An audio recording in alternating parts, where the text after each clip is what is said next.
Yeah. If I'm really to like group you all in together, it's not that. It's just I don't know what the talk is exactly. So I'm kind of curious. I'm curious as to what you're canvassing on yourself. How are your feet, by the way? Yeah. Are you walking like knocking on doors like every day, all day? That is that takes a lot of gusto. That takes a lot of like, stomach to be able to put up with. I can only imagine the amount of sighs and just, oh, for fuck's sake.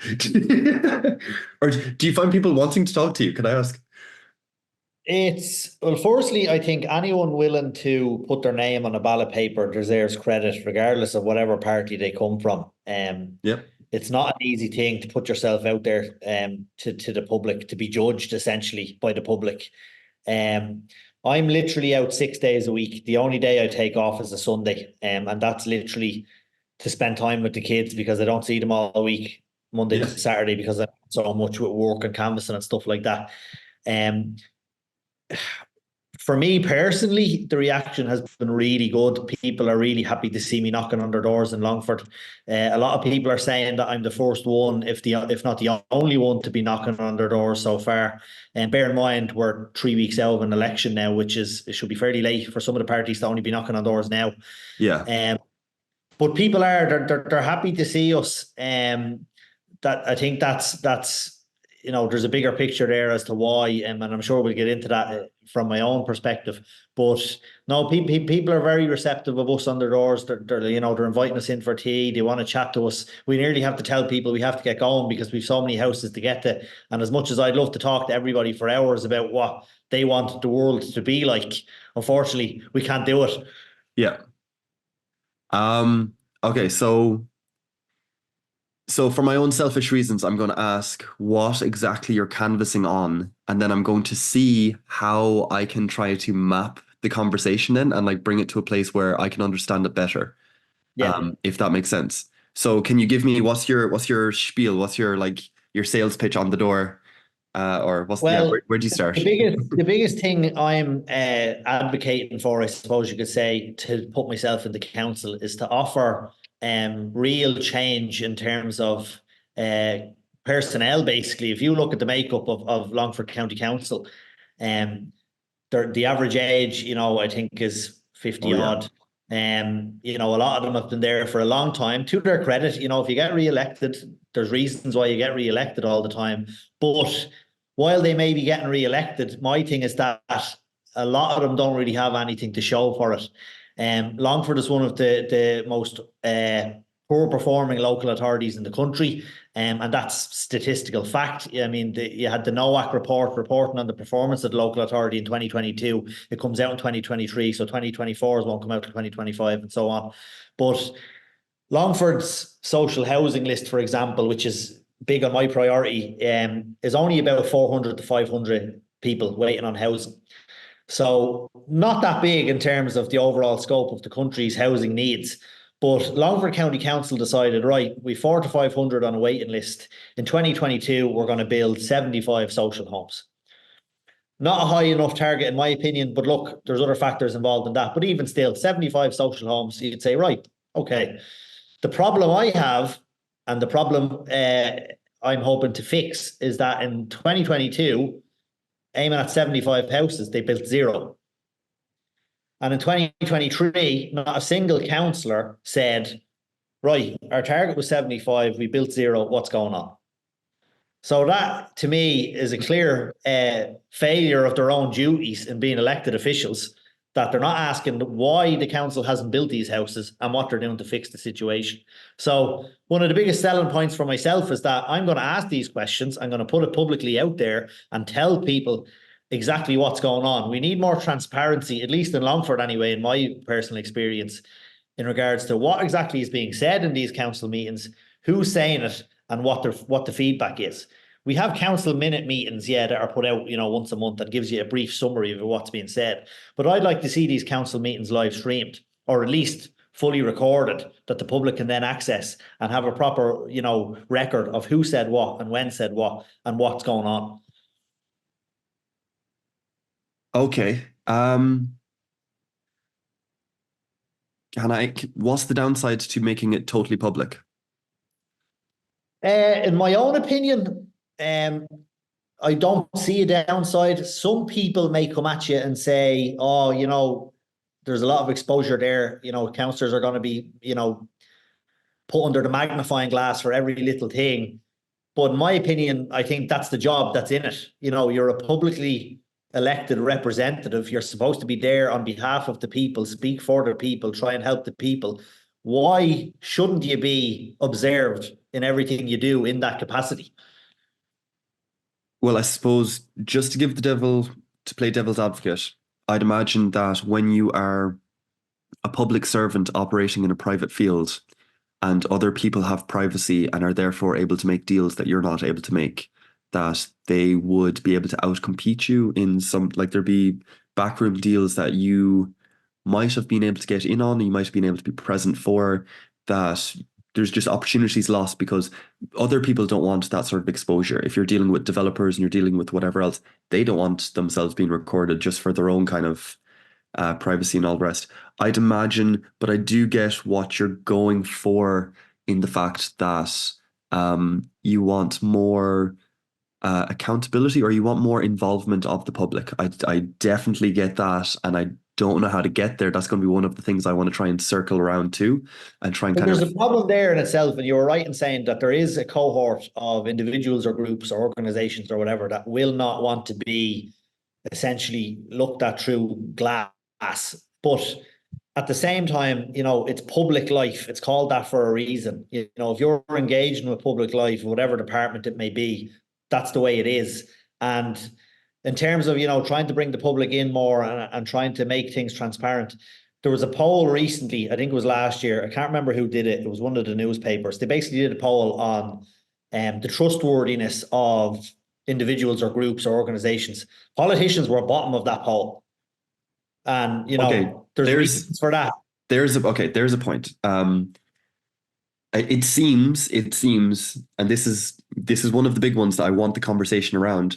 It seems that no one trusts anything at the moment. Like at least trust is really low, whether it's Yeah. education, whether it is the government, whether it is whatever your big farmers, your big businesses, your social medias, your big tech companies, whatever it is, they are too big and therefore too distant, and no one trusts pretty much anything, and therefore everyone feels a little bit they feel there's a growing frustration. That's my big fear. That there'll be any student history will know how that turns out.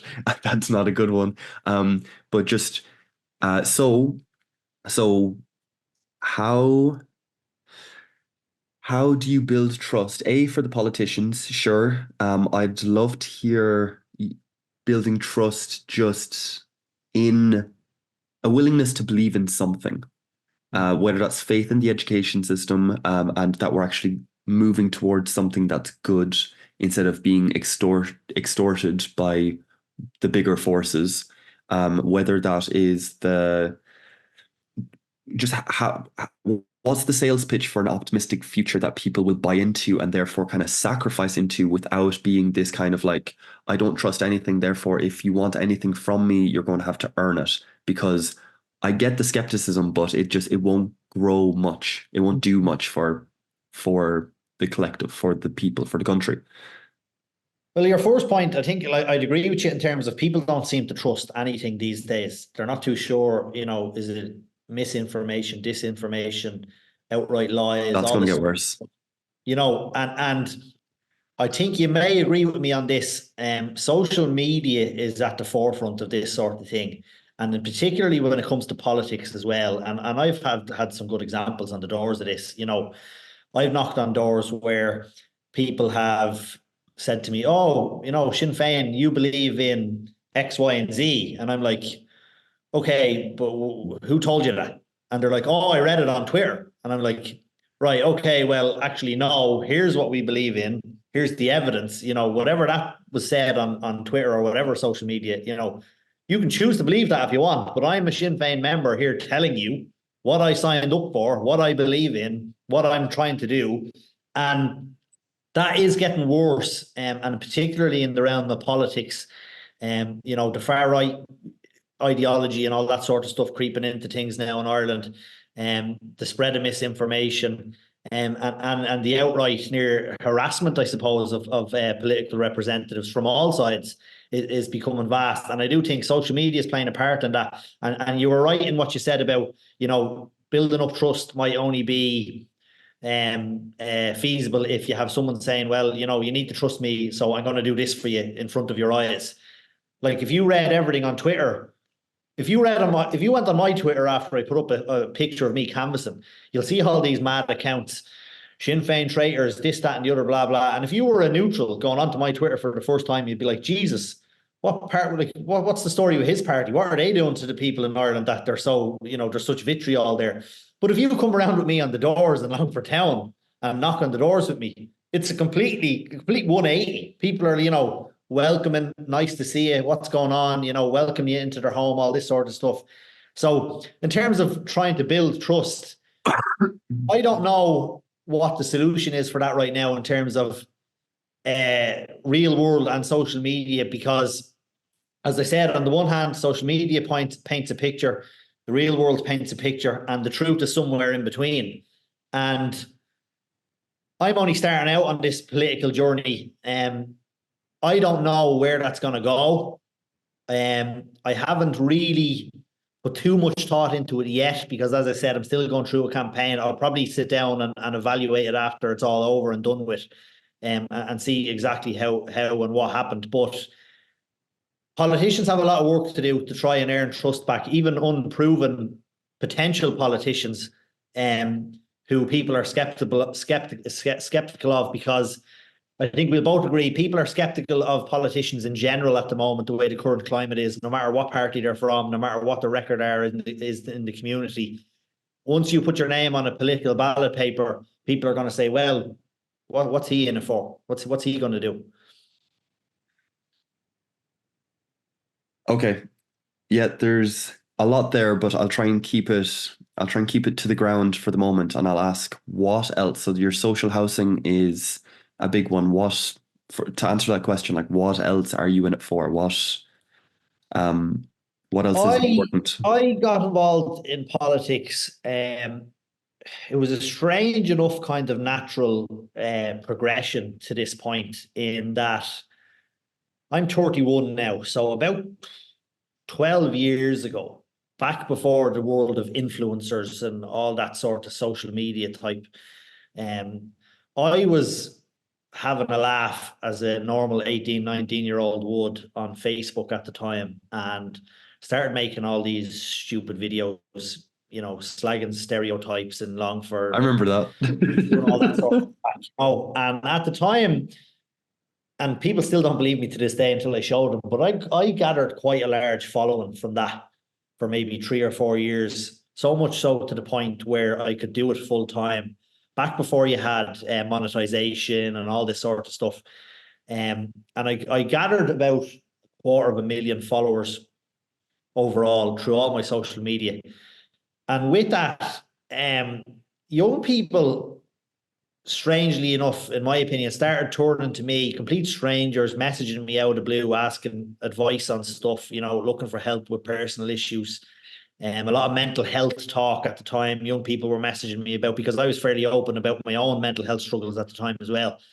So it went from being kind of like back then what you would have called now a social media influencer, to someone who I just really started enjoying talking to new people, hearing about their problems, seeing if I could help in any way, offering them advice from my own experiences. And as I got older, the videos kind of went less and less. I cut them off really completely. And then I was just more writing blogs, being outspoken about current local and topical issues, just throwing my 2 cents anywhere to anyone who'd be willing to listen. And then obviously as I got older and had kids and seeing how the world was and gained my own opinions on it, and the natural point I reached was, well, actually, I see problem A here in Longford, and we have 18 councillors who, in my opinion, aren't doing anything about it. And if no one else is going to, well, I'm going to see if I can. And that's when I just came to the realization. I was like, right, maybe I should run for council and see what I can do, because people talk about, and politicians in particular, talk about changing the country and changing the world, and we want to do this and we want to do that. start changing things on your own street first before you start making all these grand, declarations of hopes and dreams. Start small, start working on things around you, help your own community, help your own family first. And that's what I'm hoping to do. Got you. Um, there's something to be said. Um, do you have a lot of friends your age that also have kids? Funnily enough, I don't actually. When I'm looking at my central cohort of mates, one, no, I don't. I'd be one of three out of maybe 15 to 20. Yeah, I've had this conversation with a few people where I think that to really build a community, to really kind of care about the collective, that kids are some bit important. I never thought I'd be making that argument, but caring about the next generation has to be part of that kind of mindset. Because otherwise, like the example I give is if my best friend wants to learn the trumpet, and I'm just like, dear Lord, that is the most horrifying sound ever because he's bad at the start. And like, why would I tolerate him? Why would I put up with him? Would I not just tell him like, go away for a year, come back when you can play it, and we'll catch up then? Or like, examples of like, I start golf, they start tennis, I start football, they start whatever else. And the only reason, or the historic reason for putting up with that is because it's good for our kids to see adults learn and be a student. And you actually then like your friend doing the stupid thing. And it's the only thing that kind of flips that equation um, for liking the differences rather than wanting everyone to be the same. So I think I don't think it's an accident that all this happened after you'd kids. Um, Oh, so well, like it was like a switch went off. Like when I had my firstborn, Isabella, before then, as I said, I had mental health struggles in my years, and I would have been perceived by my close friends and family, and as what you said about tolerating, they would have tolerated me. I was very negative and very pessimistic, didn't have a great outlook on my own future, even, and didn't really, I got on with things, but I never really had any mad, kind of hopes and dreams per se. And then obviously I had my first daughter, and I don't know, a switch went off in my brain, and I said, right, I don't want her to be grown up in a world where she, perceives it as in hopelessness and there's no point in doing anything and all this sort of stuff. I was like, right, I need to change that firstly within myself because I don't want her to kind of follow my lead. And then secondly, I need to change that around me because like, yourself, when you have the kids, there's a natural reaction. Your whole life changes, your outlook changes, and then you say, right, well, now I got to get to work because I have this little person to take care of. And the life of a child, hopefully for every child in the world, although we know it's not, it is, full of joy and happiness and wonder. And you try and firstly create that from a very early age, but then maintain it as long as you can. And for me, that's also trying to help my community, trying to be out there and bring a bit of positivity around me and to those around me. And in fairness, my kids have seen that. Like I brought my two kids out on their first canvas at ages 5 and 4 only a couple of weeks ago. And all they think is, oh well, their daddy goes out and helps people. Now they don't have a clue about what I actually do or what I'm trying to do. But they're in their language, they say, someone says to them, well, what does your daddy work as? Oh, he helps people. So, for them to be saying that, I'm fairly happy with how things are.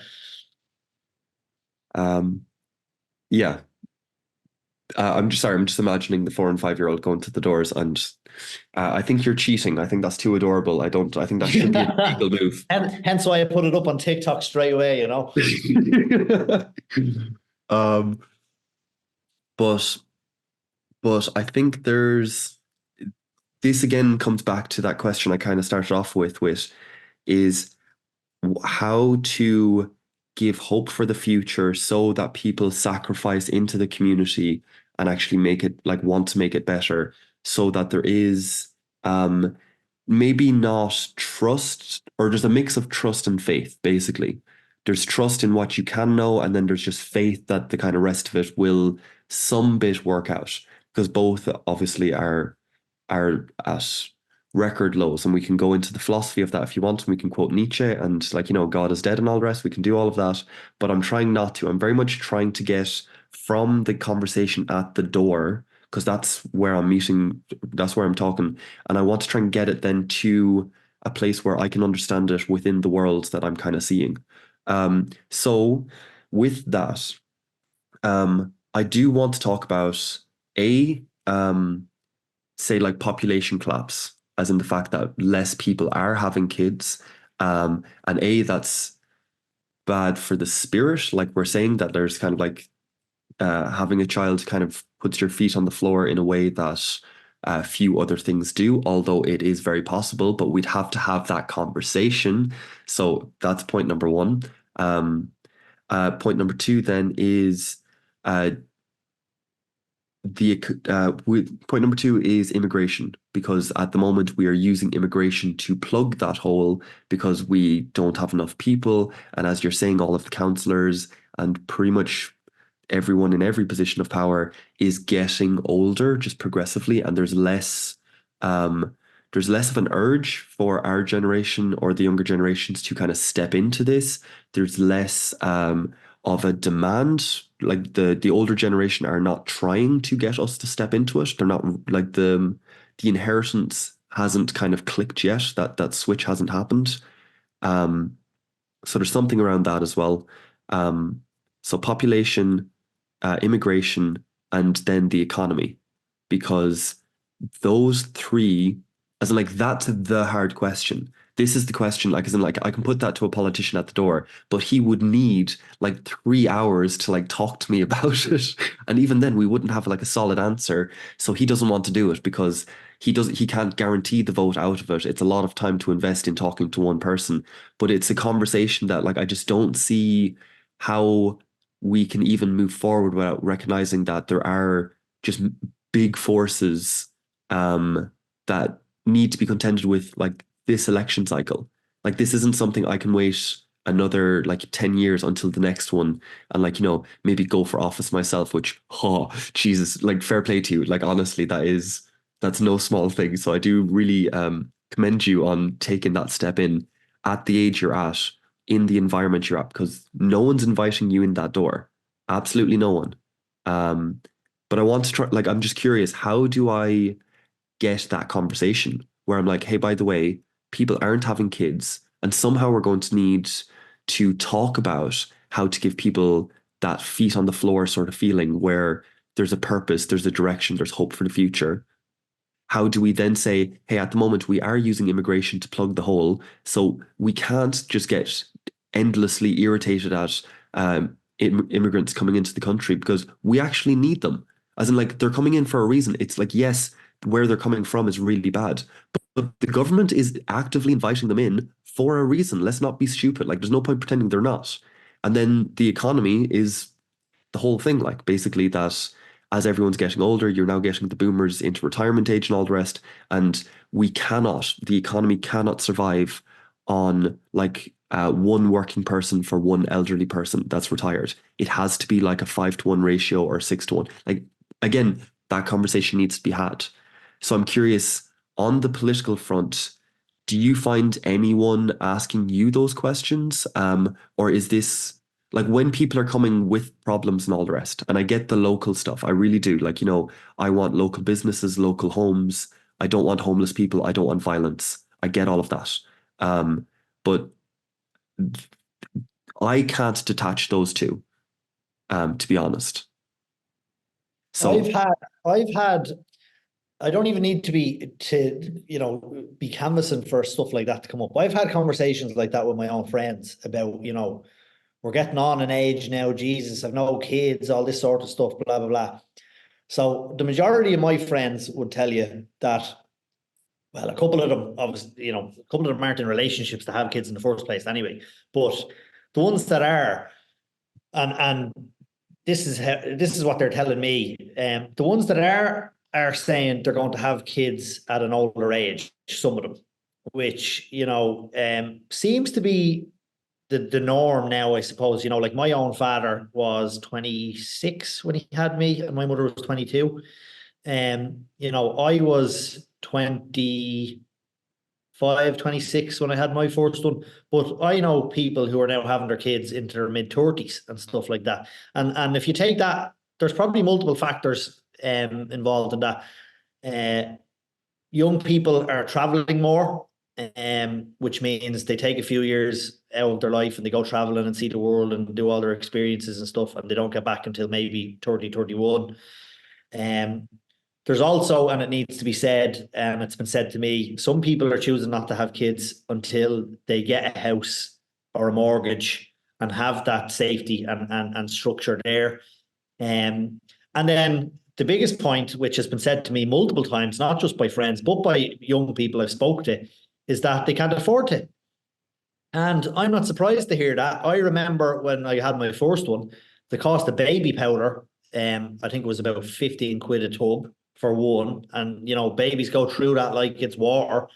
So you have people not wanting to have kids at a younger age anymore and having them later on, which has its own issues. You have people not wanting to have kids until they have a house, and getting a house is a bigger issue in the country at the moment as well. And then you have people who are simply saying they can't afford it because whatever income they have, they feel isn't sufficient enough to have children in Ireland at the moment. Okay, so just sticking on this one point then, uh, not having kids until we're older.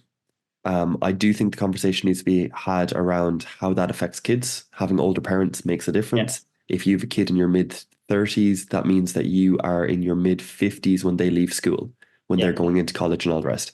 And it just makes a difference. If you have a kid when I had a kid when I was 18, you had him when you're 26, was it? Um, they get to see some mistakes because yeah. in your 20s, you're making mistakes. When you're in your 30s, you're making a lot less mistakes. And therefore, when you're telling the kids that they have to do something, it comes with a bit more force. Yeah. Okay, so that's the side note. That's the psychology front. Like that's my side of stuff. Like, but when it comes to, because I don't really want to go into that too much. That's hopefully people come around to that. But when I then talk about that kind of delayed, like wanting to travel and wanting to go explore the world and all the rest, if they're able to afford that, Yeah. there's a question. But also, um, and here's the big one, is that all of the countries that, like the poorest countries, are the ones who are having kids. Because yes, kids are massively expensive. And if you want to try and maintain your life, that's not that that equation doesn't work out. It is an I think expense. if I can come in there, I think if you look at Ireland in like the 1980s, there Yeah. was a massive baby boom at the time during a time of, high unemployment. You know, like my mother is the oldest of 11. My father is one of seven, So I don't like you're right in saying it doesn't add up, but I think the difference between now and then is that nowadays, at least in my own opinion, in Ireland and probably the Western world, younger people have very high expectations about what they want in life, the standard of life they want, the way their life will map out, compared to Okay. my own parents in the 1980s who were basically told, well, everybody has kids by the time they're 25 and you get your job and you get your house and off you go and that's your life, you're done. Okay, but Whereas, can we talk about that? As I in, like, think people like, even people me and your age and younger are saying, well, no, I'm not following the norm of, Celtic Tiger Ireland or even earlier. This is how I want to do it. If I might have one kid at 20, and I might not have another one till I'm 35. Or someone could say, oh, well, I'm not having a kid until I'm 36, 37 because, geriatric parents aren't a thing anymore. You can have kids as long as you want, as long as you're healthy, blah, blah, blah. So there's a stark contrast between poor Ireland in 1980s with people banging out kids left, right, and centre, regardless of cost, regardless of, all the factors that play into having a family. Whereas now, some people are looking and saying, well, I have to maintain a car at a high cost. I want to have a nice house, and having a kid on top of that, well, this will add up to X, Y, and Z, and well, I expect a certain standard of life here if I'm going to have a family, and some people mightn't think that's available right now. Okay. But this is exactly the point, as in like, what are we willing to sacrifice for? Because, okay, so um, how's it working out for people at the moment?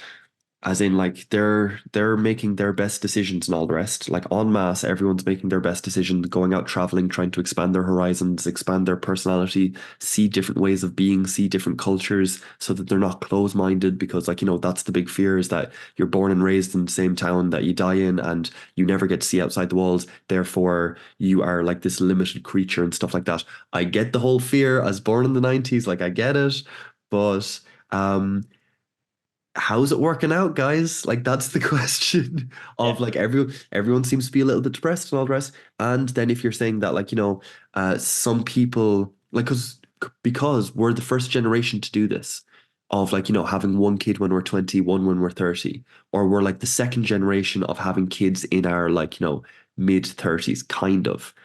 Really it's at the start. So like how does that work when those kids become adults then? Like the word I always bring to people is just legacy, as in like, what exactly is the legacy you're leaving behind? Because that's the feet on the floor thing I'm on about. Is just what, because we're not going to be here forever, and bloody hell, we need to accept that, and that's not an easy thing to accept. But how to then say, hey, by the way, like I could have 10 different lives. And I could, like, I could spend 2 years in Australia. I could go off and tour Asia, and I could do all of these things. But there are better and worse ways of spending your life. And that sacrificing for the local community, so that, like, even if you don't want to have kids yourself, but so that you can give something to someone else. Because at some point, even if we expand ourselves to be this open-minded person that is not that is able to see beyond their tribe, at some point we still have to have a tribe, and we still have to care about that tribe, and we want to pass on that open-mindedness to the next generation in whatever capacity that we have, whether that's through teaching or whether that's through just being a case example or something like that. But even if you just want to kind of like be an example of that in your community, you have to be in your community for like 10 to 20 years, and no one's planning. So here's the thing, no one's planning on staying in any one place for 10 to 20 years, just unless they're forced to, unless the economy is. And so that's one. But then I do want to bring in the other side, is the economy, I expect, is going to go through quite a rough patch over the next 10 years. So the standard of living is naturally like, so whether you're on about this for kids or whether you're just on about this for community and all of the rest, the standard of living is going to go down. Statistically, we are the first generation that is not going to have a better life than our parents. So that's just part of it. That's baked into the cake. And what then gives us meaning, as in like, I think we really need to talk about like, what value is essentially. As in like, yeah, there's monetary value, and how we value things through money is important, but there's other ways of valuing. And if we really cleaned our eyes and got rid of the big business, big pharma, big whatever it is, all the big things, and we really looked at what is valuable, we would look local, we would look at connection, we would look at legacy and next generation and all of these things.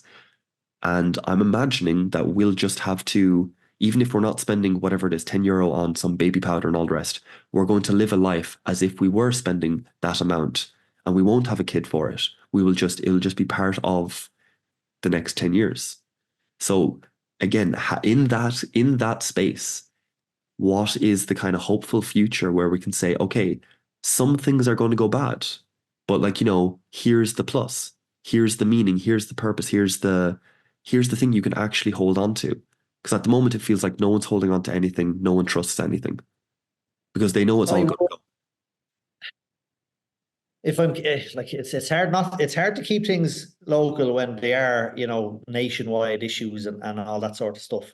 But if I can, I disagree with you in terms of I think there's Irish people are very good at being negative.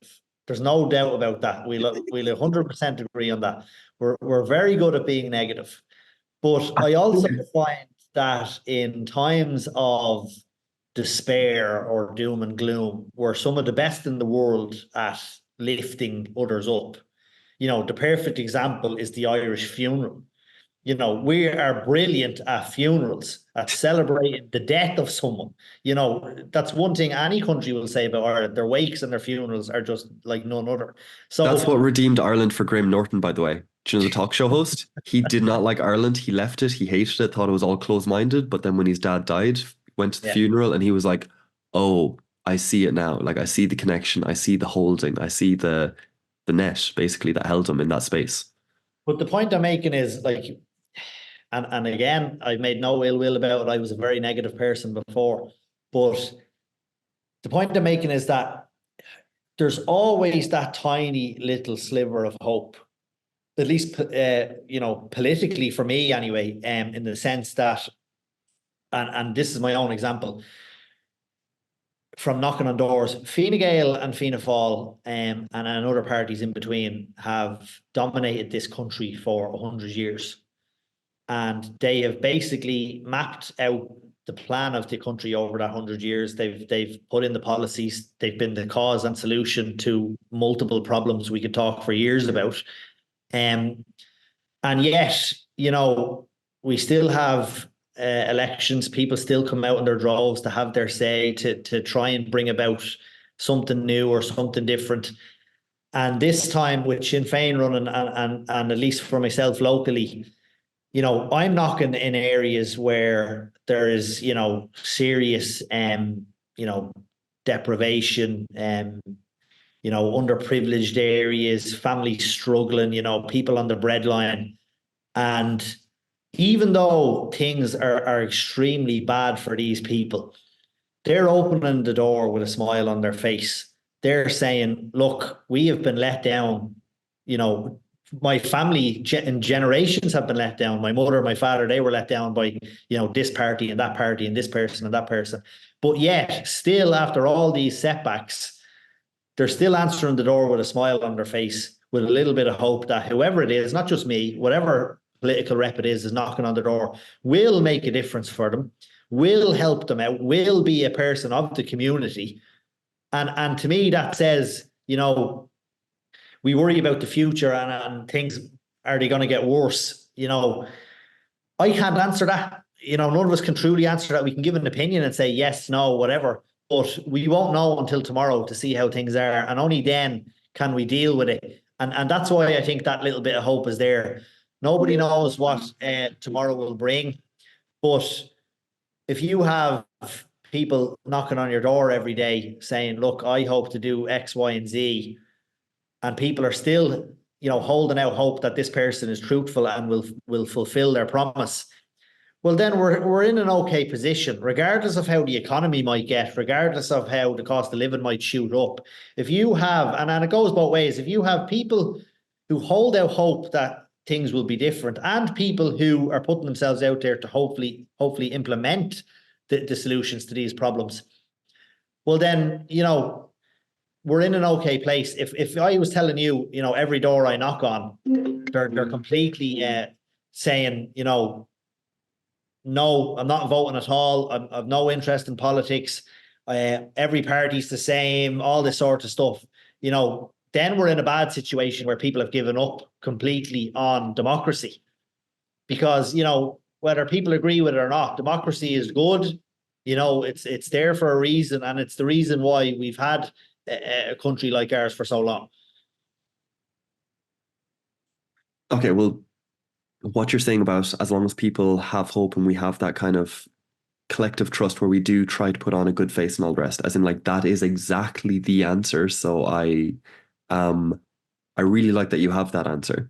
But I'm still left with this question of when the politicians come knocking to my door, how do I get out of the conversation of trying to fix the local road and just have a human conversation where it's kind of like, hey, by the way, the world is tough and there are going to be some like sharp corners, and there's going to be some rocky twists and turns. There is going to be that, no matter who's in power, and just how do you feel about it? Like as a politician, as like if I'm putting you at the captain in the captain seat where you're going to try and steer the ship or help steer the ship in the like, in a democracy or whatever it is. Um, how am I judging your character? Because this is what I mean. Like the conversation seems to be left of field, and really what I want to know is like, can I trust them? Like that's what it all comes down to. But really, it's kind of like, okay, do I respect them? As in, so then if I respect you, I have to say like, okay, are you aware of these issues, and you still have hope in spite of them? Awesome. Okay, that feels good because I'm just like, okay, you're not being naive. You're not trying to brush them under the carpet. You're not trying to do these things. But what I tend to find, especially when you're on about those older generations and all of the rest, I don't find that conversation accessible or available. So as in like they might know what's happening, but we don't talk about it because there's nothing we can do about it. And it's kind of like, can we just talk about it anyway? Like even if we can't fix it today, like can we just acknowledge it, say like, hey, by the way, we are in this very strange bind. Again, we can use those three if you want, the population collapse, immigration, and economy, but there's a few different ones that they are not the only ones. Um, and here's the thing, without it becoming political, where they simply want to say, oh yes, we're going to save the environment because it's a nice catchphrase, or it's going to be like, help Ukraine, or it's going to look whatever it is. And I'm like, no, no, no, no. I didn't want that easy answer. I wanted the complexity of the situation just to be acknowledged. And that's what's that's what prompted me to call you today, is because when I was talking to politicians, there was a little bit of fear because no one seems to be recognizing just the depth of those problems. And it's just like, oh yeah, we'll promise, as you say, like more social housing. And it's kind of like grand, but how is that going to help the economy, the population, or the immigration? I think, like, I'm not trying to be ageist, right? But in fairness, we'd both agree it is a lot of the older generation of politicians who would steer clear of this, even this type of conversation me and you are having. Yeah, Um, I think going forward and into the future, people of our generation and younger, maybe a little bit older, but not too much, are fairly open when it comes to talking about, issues like this, or world issues, or philosophy, or all this sort of stuff. Um, Personally, I have no issue talking about anything anyone asks me, because as I said, I'm all for transparency. It's public life. You're putting yourself out there. You're going to be asked hard questions. You're going to be asked easy questions. And for my own personal thing, I don't like giving, the party template answer. Someone can say to you, well, what are Sinn Fein going to do for housing? And we can say, well, we're going to build X, Y, and Z over the course of how many years, and that's it. That's grand. But for someone, they might say, well, right, you're saying you're going to build X, Y, and Z over this amount of years. They'll say, how are you going to do it? And that's where, the template answer stops. And that's where politicians should really, be able to say, well, here's how it'll work, or here's the breakdown, or all this sort of stuff. And then, like, as you said, if you're trying to get away from, the local issue of, oh, there's a pothole there outside the house, grand, yeah, I'll get that fixed. That's that conversation over. But if you then want to go on about, like, look, what's your opinion on the role of social media in the development of teenagers? I can categorically tell you now that 90% of counsellors will not want to have that conversation with you on the door. Because, in my opinion, it's either one of a few reasons. One, they don't have an opinion on it, or they never thought about it. And they don't want to give you that answer because they'll be afraid you'll perceive them as some sort of, unknowledgeable figure in politics. Two, they just don't care because they're at that age where it's not a concern for them.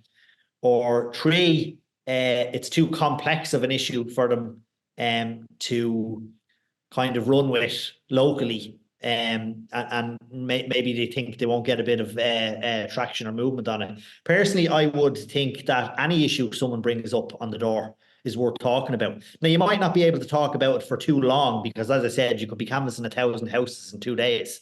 But that can all be you can find a solution to that. If I knocked on your door and you told me, right, James, I want to talk to you about the breakdown of society and what the factors are and what the solutions could be, or your own ideas around it, I won't be able to talk to you about that on the door there and then. But there would be nothing stopping me saying, yeah, Nathan, I've kind of thought about that to myself 1 or 2 days before. Here's my number or here's my email. Let me see when I can get you into the office for a long chat. It doesn't have to be anywhere intense, but if you want to talk about it, I'm an elected rep. Come in. Let's have a chat about what it is that's bothering you. You're a constituent. You have a voice, and it's up to our elected officials to amplify that voice in whatever capacity it is. It doesn't matter how exciting or mundane the issue is. It's an issue all the same. You can't discriminate what the issue is. So if you want to talk to a councillor about, I don't know, name something, mad that most constituents wouldn't talk about. I don't know. Something in the ocean. Say it to them. That's all I can tell you from this side of the door. Say it to them. If anyone's knocking on your door and they're going on about housing, health, immigration, cost of living, grand, 4 hot topics the whole world knows about them. But if you have an issue, close to your heart that you want to talk about to a politician, say it to them. And if you don't get the answer you want, well, then you know where you stand with that individual. So I've a few questions on this front. One is, do you think that there's an education needed for the population? As in that, because as we're like, a lot of these are complex. It is hard to talk about on the door. And for every politician to give that one-on-one time is a tough ask and pretty much impossible. But the conversation itself, as in like in the kind of media space, and then you get into the whole big media and kind of trust in that. So again, this is why everyone's social media is now their newsfeed, and you're getting essentially everyone having their own world that they live in, as in like the way that they agree on that, a fake world. Yeah, but it's pluralist. So as in like there is now, this is your postmodern thing where there is multiple different ways of looking at the problem, and different ones have different hierarchies. And if you are listening to like 5 different influencers or whatever, and they're all telling you like it's immigration first, then it's population, then it's the economy, your worldview is entirely different from someone who has those 3 organized in a different way. And to be able to talk then to each other and say, hey, by the way, there's 3 and we just don't know, and to hold the space without it becoming combative that's where my efforts are. That's why I do the workshops I do, is because it's learning how to develop a space where the question doesn't actually have an answer, which by the way is perfect for when AI comes in, because it won't be able to take our jobs. Because it won't be able to ask a question without an answer. You're bang on the money there, but I think our generation and younger will be more open to this and this type of discussion, and really, kind of steering away from the traditional politics of, John down the road fixed the road, so he's a great man. Whereas, John down the road fixed the road, but what does he think about, population decline? What does he think about immigration control? Is he for or against all this sort of stuff? A lot of people, in my opinion, around me won't talk about these issues. I don't know why. In my opinion, I think some of it is down to fear, but that fear, I think, is coming from social media narratives. In terms of, at least if you look at the immigration thing, if you have the average Joe down the road who hears that, and it's happened in Longford, hears that there's an iPass centre being opened up, 10 doors down from him. A normal person, in my opinion, would say, right, there's an iPass centre going down there. How many people are going into it and where are they from? I think that is a normal question for anyone to ask. But some people, and this is where you go into the left and the right side of politics, some people would say, well, you shouldn't ask that. It doesn't matter. This is the right to come here, blah, blah, blah. So that's why I think a lot won't talk about the issue for fear of being labeled a racist or their fear of being labeled whatever it may be. And then you have the other side of it where you have the people who come out and openly say, well, what's going on? I want to know. I deserve to know this, blah, blah, blah. And they're calling people on the other side, open border lovers and all this sort of crap because they're saying, well, you don't really need to know, it's not going to affect you, all this sort of stuff, blah, blah, blah. And again, like most everything, the truth lies somewhere in between. But again, that's down to people's perspective. Okay, I totally agree there, and the truth definitely lies in between because total open borders, I don't think we have a coherent enough culture to manage that.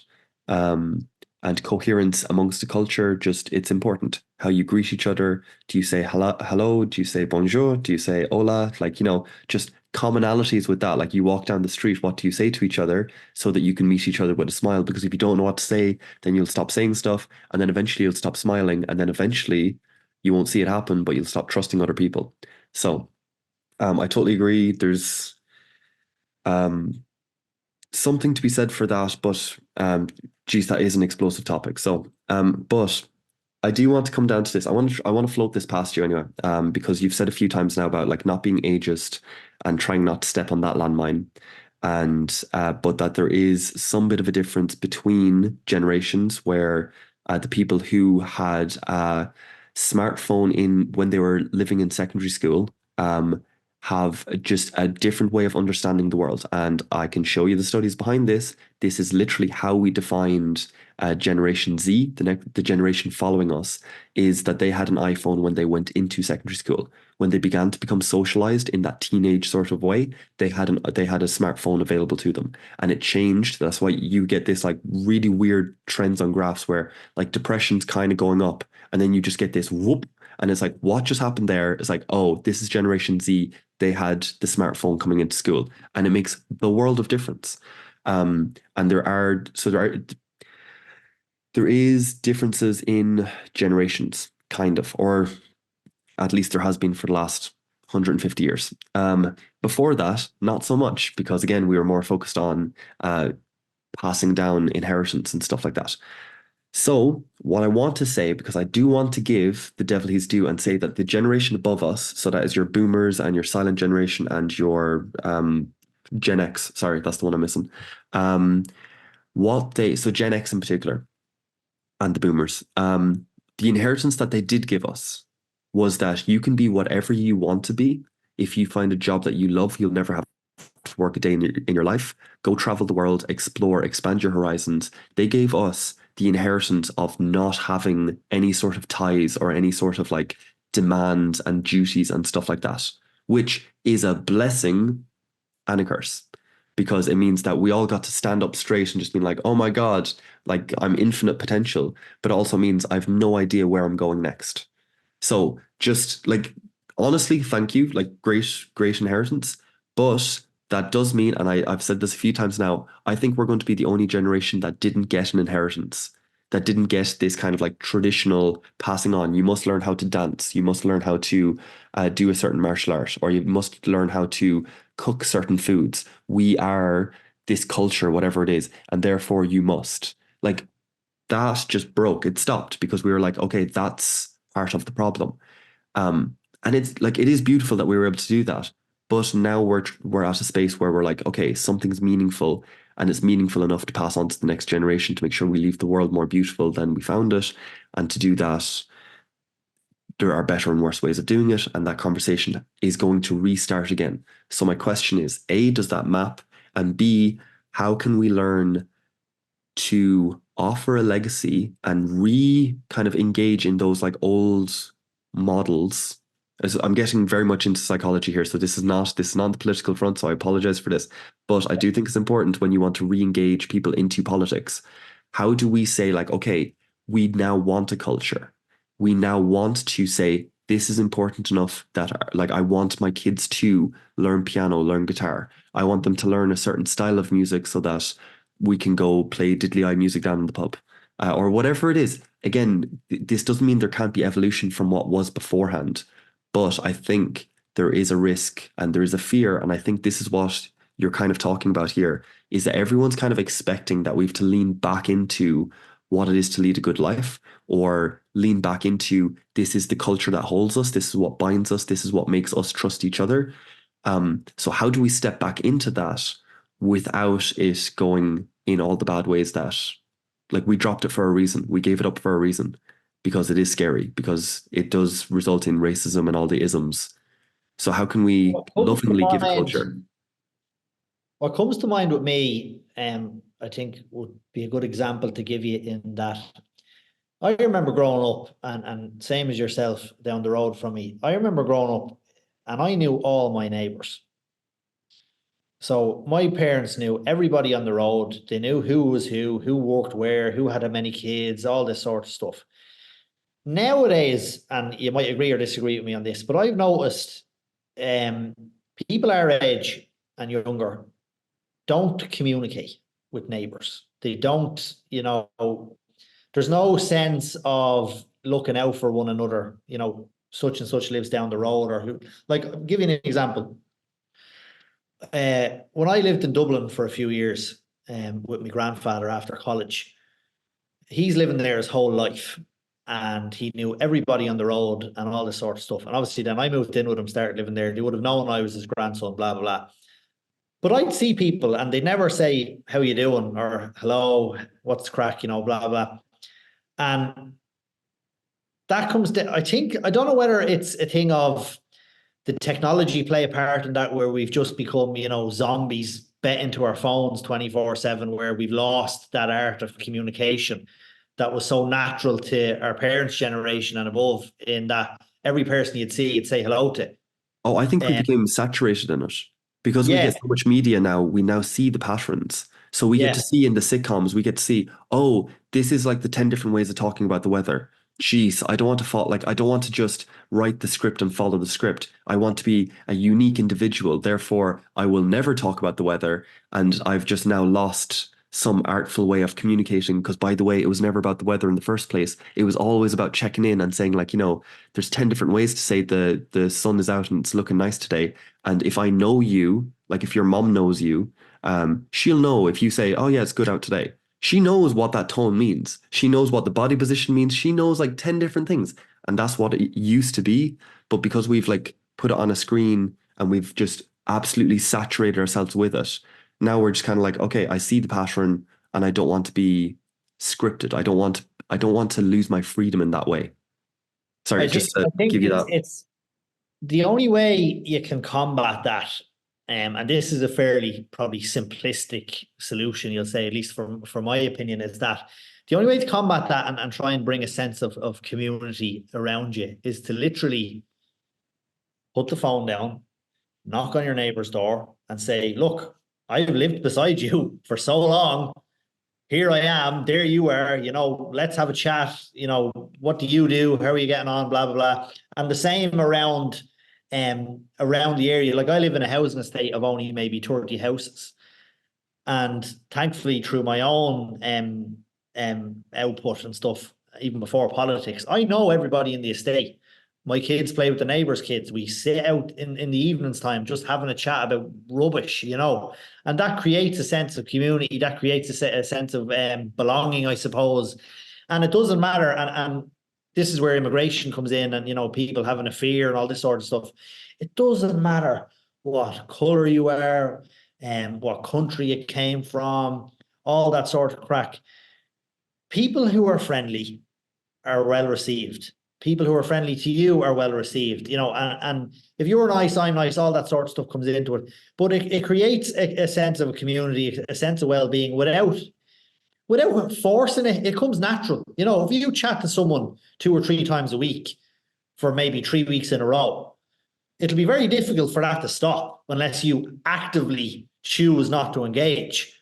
So, the simplistic solution for me would be to just actively go out and talk to people, put the phone down, stop worrying about, the news, stop worrying about, oh, maybe I shouldn't talk about this because X, Y, and Z. Just communicate with people. Go back to basics, as they say. Go back to human nature, We're not, lone wanderers across the plains.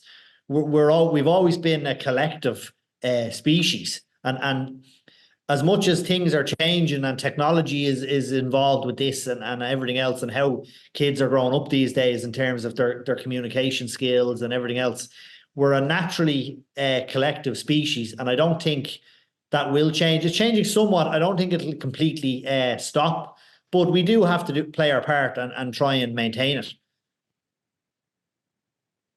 Okay, well, thank you so much, because now we're to the point where I can actually ask a question that is meaningful and is still political. And the question is, what sort of policy can you bring that actually brings in that sort of question of like how to get people to just knock on their neighbor's door? There's, to be honest, and like you can look at current government policies and to give fair dues when it's due. You have stuff, particularly in rural Ireland. Now, I don't live in Edgeworthstown anymore. I live out the countryside in Longford. But if you look at stuff like the community, the Garda community welfare system, which is a thing where you would sign up to like a text messaging service, and you'll get updates from the Garda in rural areas about issues or stuff to look out for, or safety issues or something like that. But I know from speaking to people that you have a list there of people who signed up to this, and you go to the launch of it and everything else, and you realize, oh well, John down the road there is 75 years of age. He lives down a narrow laneway with no other houses around them.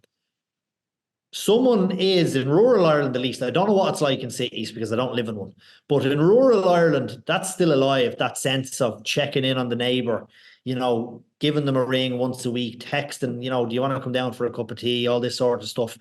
And it's ever so evident in that when I canvassed around my immediate local area where I live, 90% of people, even though they had only seen me the day before or the week before, have said, oh, you coming in for a cup of tea? We'll chat about whatever we were chatting about yesterday and that sort of stuff.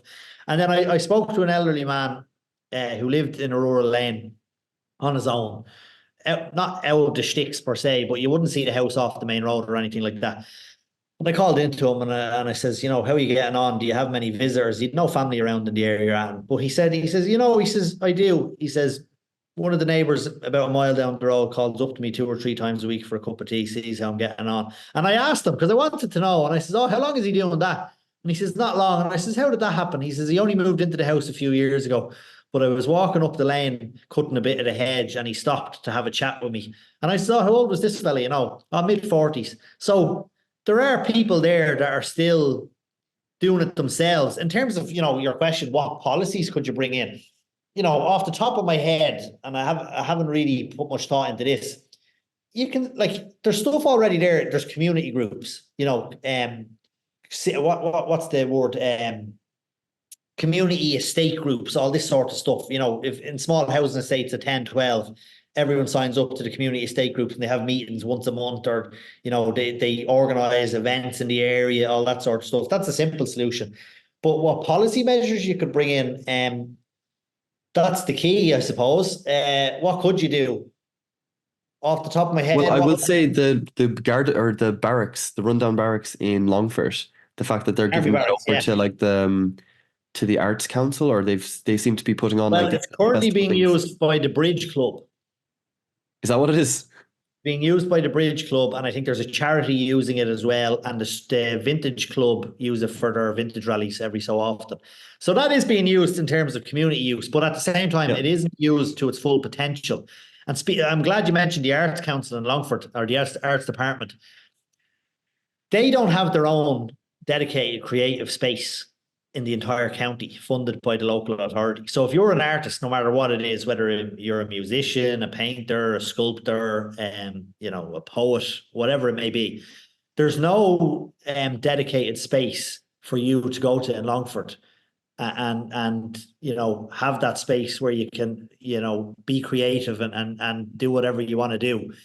But there's lots of properties around. There's lots of places where you could stick something like that in, or even build if you wanted to.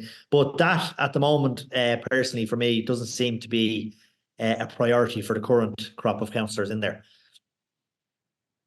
Yeah, that's Um, I did go attend the one that went on there at Christmas and the other one that went on the Light Festival as well. Like there was a few kind of nice things that were put on in there, which was good. And did seem to bring a little bit of life and a little bit of zest to the town. So fair play. Um, but here, I've heard your phone go off a few times now, so I'm going to let you go. But I'm going to ask one question for. I imagine that phone doesn't stop, to be honest.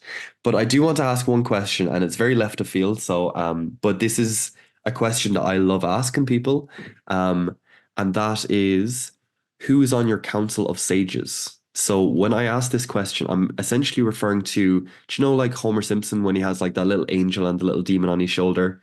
Okay, if you kind of extend the table and you say like, okay, when I want like, tradition, I think of my granddad or something like that. When I want nurturing, I think of mom. When I might think of loving, like going around the world or around the town or whatever else, and always meeting everyone with a smile. Okay, who's eternal love for you? Who is community? Who's sacrifice? Who is, and you can get into like this can go religious, this can go myth, as in like your local. There's a great mountain near me with Queen Maeve at the top, and that is like, a woman who was so loved that she was buried on top of a mountain, but so feared that they kept burying her for years afterwards by bringing up stones to make it 30 foot tall. Because like, love her, but like, we don't want her to get up again. And like, Up there. what a figure that is. Like, I love these local kind of stories and these local myths. So I'm just curious when you're going around and you're kind of, because as I said, there's a few sharp corners coming in the world, and there's a few just hairy moments that we'll all have to face into. And especially if you're captaining the ship or you're helping to captain the ship, I'm kind of curious who is on your council of sages when you're really kind of just like, I don't know, and you're just kind of listening out for those kind of guiding voices or whatever. If I was to, the first person I would have would be my father, Paddy. Um, my dad wouldn't be very argumentative. He wouldn't be very outspoken in terms of the way I am when it comes to issues and stuff. He would have an opinion on them. Um, but he's always been, for my whole life at least, fairly laid back and calm when shit hits the fan. And like everybody, every family has issues, all this sort of stuff. When shit has hit the fan, he's been the one person who remains calm and measured, sees things for the bigger picture in the long run, and would always be able to kind of say, look, relax and take a step back, and see what you need to assess and see what you need to do then. And in fairness, he's always had my back when it comes to, this sort of stuff. He's a Sinn Fein member, like, no, I make no thing about that. But at the same time, he always will back me up, and does throw in advice. Whether I listen to it or not is a different story. But he knows that, he can always throw the advice into me. And as I said, he's always been a fairly calm, laid back individual when shit hits the fan. So I'd have him there. Um, outside of that, and I'll get killed for this, but there isn't another family member I'd have there. None come to mind straight off the bat in terms of, if the world starts sinking, who would I want there on the table with me to try and fix things? Um, if I'm looking at influential figures in my own life, and some of these aren't anything to do with my family or friends, these are people I've kind of followed myself. There's a YouTuber I've followed for a number of years now. Matt Diavella is his name. He's a minimalist. Um, I found him a few years ago, and just his way of life, not particularly minimalism as a whole, appealed to me, but how he conducted himself and got out of the situation he was in. And just to quickly summarize, he basically was in college in America, was in about 100 grand worth of debt. And the first thing he did when he finished college with 100 grand worth of debt was buy a sports car and a leather jacket for about 20 grand. And he always goes back to that story about how he was in such a crisis. Like, that was the most sane thing he could think of doing at the time, was to get a new car and buy himself a new jacket so he looked and felt good. But he dragged himself out of that debt through, multiple different life decisions. Um, And his whole way of life spoke to me in a world of, because everybody's world is chaotic. Everybody's world is chaotic, whether they like to admit it or not. You might, have a calm Monday to Friday, 9 to 5, but that can be chaotic in itself. So everybody's world is chaotic, but he kind of put into me, from following him and listening to the words he said, in that you can have a world of chaos, but it's important to separate yourself from that world in a sense, and to readjust and to make things meaningful in every step that you take in life. Don't make any rash decisions. While they may be good, don't, focus on stuff that really doesn't matter. Stupid things. You go back to the simplistics. What matters in life? Your health, your family, your future. And he kind of, threw that out there to the world of YouTube and social media, and it hit me. Whatever way the algorithm worked, he hit me one night long before he got big, and I followed him for years since.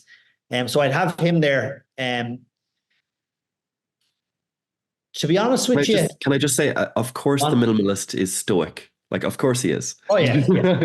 Know what you can control, and focus on that, and know what you can't control. And I kind of brought that into my own life a little bit, and even in politics, that's one thing people are, and just a side note from your question, people in politics are saying to me, well, people on the doors are saying, X, Y, and Z politician promised me this. And that's one thing I've made it clear from day one to anyone who asks me about what I can do for them in terms of politics. I am not promising anyone anything. The only thing I will promise a person is that I will fight their battle for them, because that's what an elected rep should do. I will ask questions and try and get answers. If I can come up with a solution myself in the meantime, brilliant, we'll try and do it. But I will not, and I refuse to engage in this bullshit politicians are doing of promising people the sun, moon, and stars, when realistically, even though they know it, but the average Joe doesn't, they have nowhere near that input to get something like that done. An example, you have a TD in Longford promising people, I will get you a house. That's bullshit. Stop bullshitting people. Stop giving them false hope. Stop creating a false narrative around politicians, and be true to what you can and can't do. And I think in the long run, people will respect you more for that. But anyway, that was a side note in terms of that. No, I'm curious. That's interesting that came up for this question, as in, when you're listening to voices of who's guiding you in this whole, steering the ship sort of thing, there's a voice in there that's just like, hey, by the way, don't be a bullshit artist. As in, care about the truth, speak the truth. And I'm curious what face you put to that. But I know I'm asking you this question on the fly, so I'm just curious, whatever comes up first is what comes up. If I was to look at the voice in my head telling me, be true to yourself and don't bullshit people, I'll be honest with you, it would be my party leader, Mary Lou McDonald. She's always, to me, come across as a straight shooter, will tell you, as it is, what we can and can't do, with realistic expectations. Because that was one of the bigger things that appeals to me about Sinn Féin, apart from being a Republican, and that's a whole other podcast episode. She always struck me as one who would put it out there as it is, and say, look, this is what we can do, this is what we can't do. It's that simple. And in fairness, that's probably one of the reasons why she's rose to become president of Sinn Féin, is because of how much of a straight shooter she is. And that's probably, that is in my ear. I just, politics is such a complex and while brilliant but nasty area to be in. And the least I want to do is to not put out this false image of me as, oh, there's the man who gets you a house, or there's the man who, will fix the roads. I want to just be known as, James Donnelly, the Sinn Féin rep. He can help you, or he'll try to help you. Not someone who'll say, oh, ring James, he'll get you a house. Oh, ring James, he'll get your passport sorted for you in 2 days, or some rubbish like that. Just someone who wants to be known for someone who'll help you, no matter who you are, no matter where you come from, I'll try my best. The last person, I don't know who's influenced me the most in my life. I don't know. I'm fairly. Me friends would say that I'm fairly strong-minded. I don't think there would be too many I would look to in terms of influencing my own decisions. I kind of just look at things. Yeah, I don't know. I don't think I'd have anyone else. I look at things. I look at things as they are. I make my own assessments and evaluations, and I come up with a judgment. What can or can't be done. And again, it goes back to, and I'm repeating myself now. Politics, in my opinion, is about helping people. If someone comes in my door and I can't help them with that issue, I'll tell them I can't help them with that issue, but I will try and direct them somewhere that can help them, that does have the expertise. Because let's call a spade a spade. Politicians are cut from every cloth, creed, whatever you name it. They come from every corner of Ireland, from every community in Ireland. That's one of the good things about politics. But it also is an example of how not one politician in Ireland is fully qualified to help everybody. And that's why we have, spokespersons on different departments, ministers on different departments, blah, blah, blah. Bear in mind, they might not be qualified either. It's just who gets picked and all that sort of stuff. But not a single politician on earth, I could nearly say, although the Americans might disagree, is qualified to help everybody. And that's where it comes back to community. It comes back to, this, and this is going off on a tangent here. You're talking about we talk about party politics and why a party, why not independent or all this sort of stuff. Independents are great, and I commend independents because they're properly going out on their own without any resources, without any, backing or anything like that.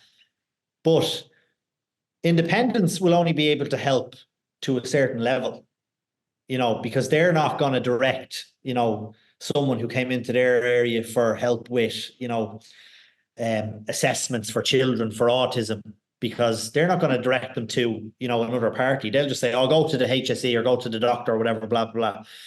Whereas, I feel in my party, if someone rang me and says, "Look, James, I'm struggling to get an appointment for my son, and he needs to be assessed for whatever it may be." Well, I know, right, well, I won't be able to help you with that because I'm not in, the health department or in that area, but I can direct you to David Cullinan in Sinn Fein, who's our health spokesperson, and he'll have the contacts to get in touch with, X, Y, and Z, blah, blah, blah. So I went off on a rant there, but yeah, I don't think I'd have anyone else. I trust my own judgment at this time. I don't see myself never trusting my judgment in the future. Nobody is free of doing wrong, but and politicians especially aren't free of doing wrong. But I am hopeful for myself, and not just myself, but our generation and younger and up and coming politicians, even younger than me, that we have kind of looked at things outside of the prism that was ahead of or before our time. And we can see the world for what it is, for what it's going to become, for what it potentially could become. And we'll work collectively, cross-party collectively, to actively find solutions to these problems that generations have caused before us. Well, I'm not gonna harp on anymore because I'd only bring in that, as you said, world famous pessimism that you can only find in Ireland. But It's in us all. I think it's in our DNA. I think so too. But I would say, just as the reason I asked that question about the Council of Sages is because with so many problems, with so many tension points needing to be held at the same time, I do think that, as you're saying, on like a collective front, as in like someone's going to hold for health, someone's going to hold for education, and you have this in a party.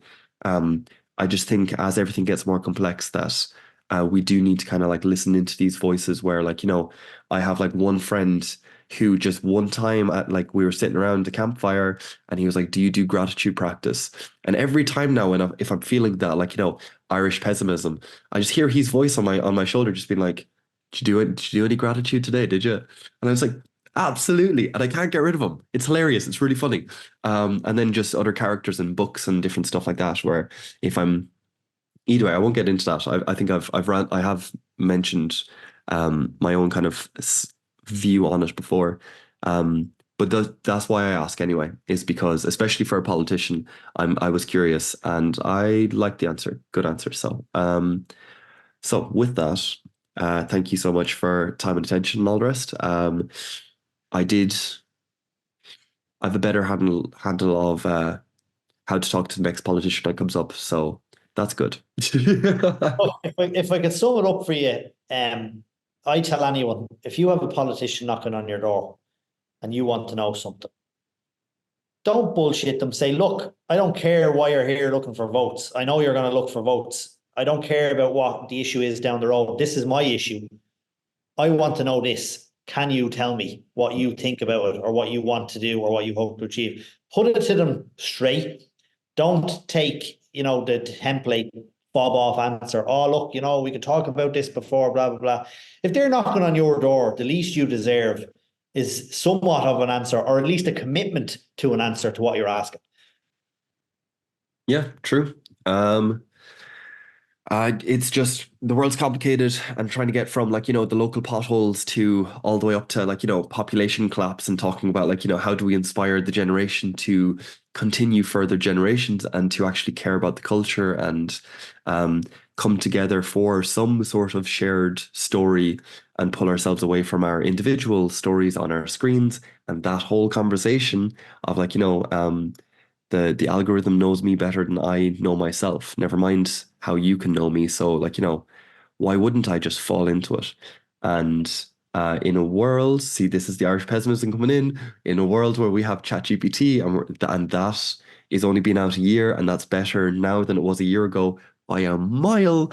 And it's going to get even better to the point where it literally will know you better than you know yourself because it'll pick up on, oh, he must not have eaten the last 2, 3 hours because he's been a bit cranky.